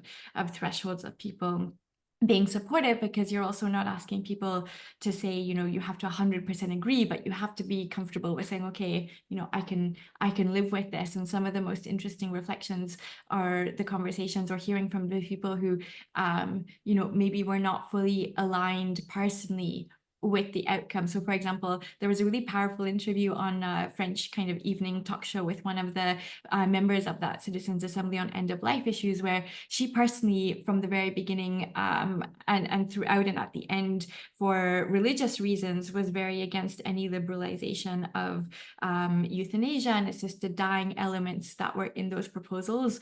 It was just one of the sets of recommendations out of 67 things, just to give a sense of context and the depth, but she was explaining why she nonetheless voted in favor of those changes to the law. And it was because she felt heard in the process. And, she wasn't judged. And she also really came to understand and hear and listen to what other people who held really the other view and understand better their reasons for why they believed in these things. So I think it's also the elements of the process itself that then lend themselves to that being possible to reach those thresholds. So yeah, I think I'll. Thanks, Claudia. How about Swarna? What do you think? There seems to be a federated system in India for the Children's Parliament, small circles making decisions. Can those decisions actually percolate upwards totally via consent, or do you all sometimes use voting along the way? It is excuse me, it is mainly by consent, and we usually use even voting based on consent. So for example, when we consent to a decision and then maybe we wouldn't have, and then we would go in small circles for kind of reasons, and that's why we keep the circles pretty small, so that you can have some reasons, and then based on the reasons you have the ability to change your vote, and that again helps you to stick to the process of consent. So that sort of helps. And with regard to questions that came up on what are the other tools and mechanisms that we use, that sociocracy provides us to make decisions based on consent, and with regard to balancing the power between the adults and children, I would say rounds. We would go in rounds because the circles are pretty small, of about 25 to 30. Then what we do is we go in rounds and we try to ask each. Of course, it slightly delays the decision making. That limitation is certainly there, but because of that delay, it's also pretty good that there is a representative system. So that's why we also elect representatives for different portfolios. For example, with regard to Children's Parliament, we have ministers for various concerns like health, environment, education, and recently we've also shifted to the sustainable development goals. And therefore, the moment we elect those representatives, then we ultimately trust them to kind of make decisions for the circle. So they will be making decisions in their department. So that advantage is also there, to be able to follow the consent process.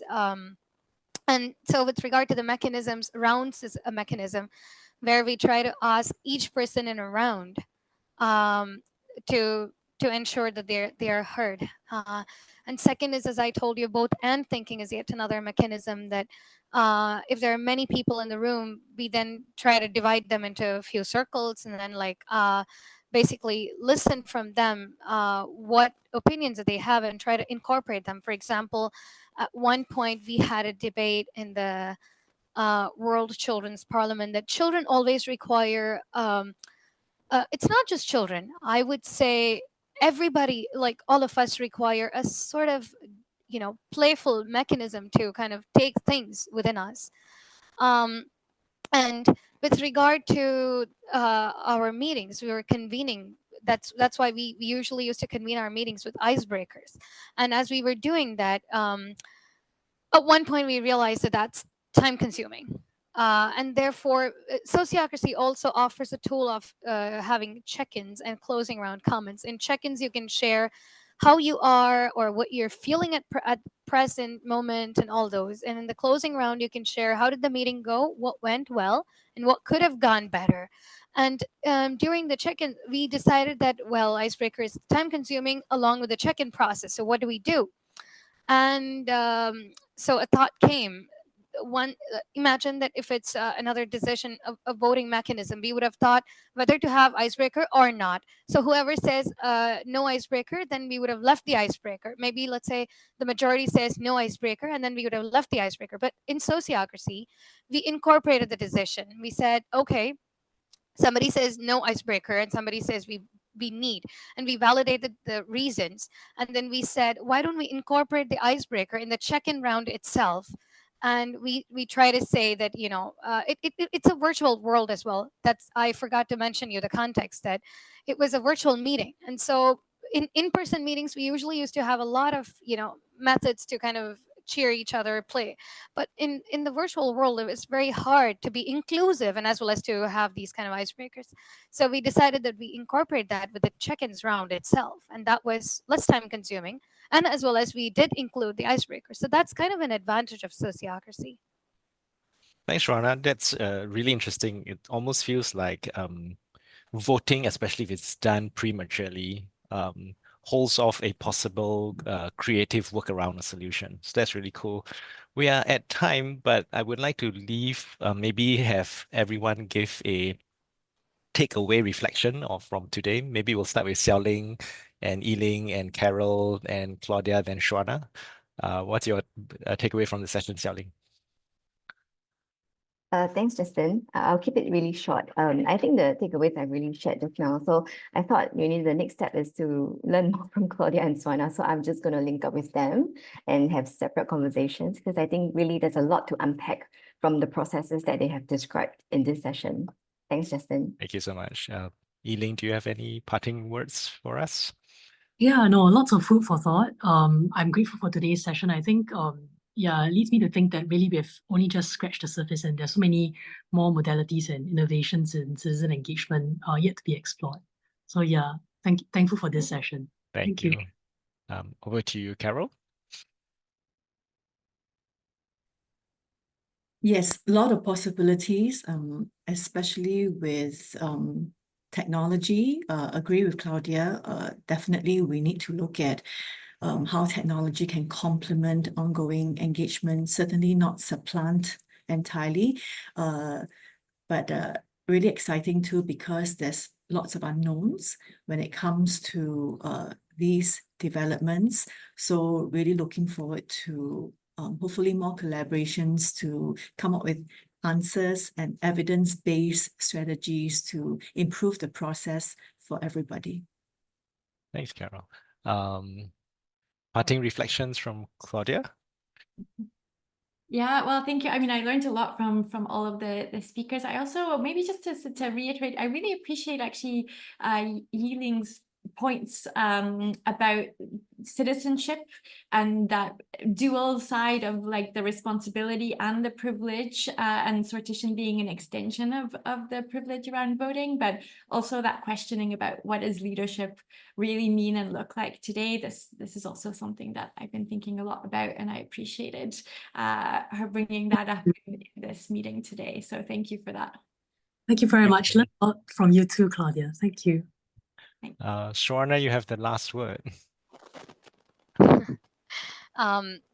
I really enjoyed hearing all the speakers here, and I'm really humbled by all the presentations given, and I had a lot of takeaways, of course, from what Claudia and other presenters did. Especially, I could remember one of the presenters saying that, pointing out the power, the balance of power between the adults and children, because that's really something that I've also been thinking about, that no matter what we say, that imbalance exists. And so, so I was just lingering on that. And then I was also really admiring when Claudia was just able to say that whether we are able to live with it, I'm sure no other word could better describe that, the process. So I really appreciated and sort of like enjoyed it. Thank you. Thank you, Swarna. And thank you to all our participants. This has been brought to you by ToteBot, LKYCIC, and IPS, and we hope to see you at the next learning journey. Have a good evening, everybody.